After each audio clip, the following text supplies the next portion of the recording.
You think you have a time management problem. You do not. Right now, you probably think you need a better system, a cleaner calendar, a smarter to-do list, maybe more discipline. In the next 60 seconds, I want to show you why none of that works, and why the way you were taught to think about time makes productivity feel exhausting instead of effective. Because the truth is not motivational, it is not comforting, and once you see it, you cannot unsee it. Most productivity advice fails because it treats time like something you can control. But time moves whether you plan it or not. What actually matters is something else entirely.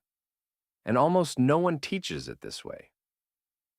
Why your to-do lists are not working. You have created beautiful systems, color-coded calendars, prioritized task lists, productivity apps that promise clarity and control. Yet somehow the important work still does not get done. The problem is not your system. It is the assumption underneath it. Traditional time management treats every hour as equal, but your brain does not experience time that way. Some hours are worth 3 others. Some are nearly useless, no matter how well you plan them. Yet you keep scheduling as if every block of time has the same value.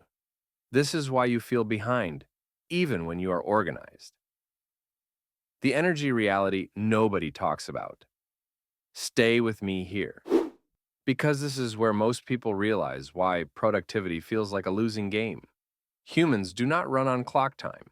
They run on biological energy. Your focus, creativity, and willpower fluctuate constantly. On a good day, you have about 3 to 4 hours of real cognitive power. Not 8, not 12. 3 to 4. The rest of the day is varying degrees of reduced capacity. Yet you plan your day as if your energy is unlimited. Then you blame yourself when you cannot execute. You are not lazy. You are fighting your biology while pretending you are not. The illusion of future productivity. You consistently overestimate what you can do tomorrow. This is not optimism. It is a predictable cognitive bias. You imagine future you as rested, focused, and motivated. So you overload future you with unrealistic plans. When tomorrow arrives, you are just as tired and distracted as today. The gap between what you planned and what you can do creates a constant sense of failure. Your frustration is not about discipline. It is about bad prediction. The invisible tax of task switching. Every time you switch tasks, you pay a cognitive tax. This tax is massive. It can consume up to 40% of your productive capacity. Working on 3 things at once does not make you efficient. It makes you slower and less intelligent in all 3. Your brain needs around 20 minutes to fully refocus after an interruption. Yet you interrupt yourself constantly. Messages, emails, new tabs, new tasks. No time management system can save you from this. The truth about procrastination. Procrastination is not laziness. It is emotional avoidance. You delay tasks that trigger anxiety, boredom, frustration, or fear. Time management systems fail because they try to solve emotional problems with logic. You do not procrastinate because you do not know what to do. You procrastinate because doing it feels worse than avoiding it. Until you address that feeling, no system will ever stick. The busyness addiction. Being busy feels productive even when it is not. Exhaustion feels like proof of effort. The culture rewards visible struggle more than the quiet results. So you fill your day with motion instead of progress. You confuse activity with achievement. Busyness becomes a socially acceptable way to avoid the work that actually matters. You feel overwhelmed and mistake that feeling for importance. The unspoken truth about prioritization.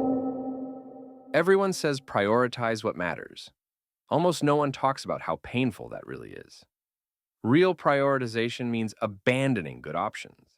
It means choosing one thing and letting 9 others wait.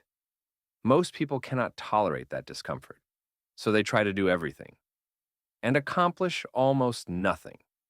Their calendar fills with medium priorities. The essential work never gets the space it needs. The courage to be realistic. The hardest part of time management is not technique. It is acceptance. You have limited time, limited energy, limited attention. You cannot do everything. You will disappoint people, including yourself. This feels like failure until you realize it is just reality. The brutal truth is that you don't manage time. You manage your attention and energy within time. The effective few are not better planners. They are more honest about their limits. The simplicity on the other side. The most productive people do not use complex systems. They ask one question: what is the most important use of my limited energy right now? They protect their peak hours. They batch shallow tasks. They say no often. They leave margin because life always interferes. They treat rest as a tool, not a reward. The way forward is not managing time better. It is respecting it. If this reframed how you think about productivity, subscribe. Upgrade Loop is about understanding the rules your mind already follows, so you can finally work with them instead of against them.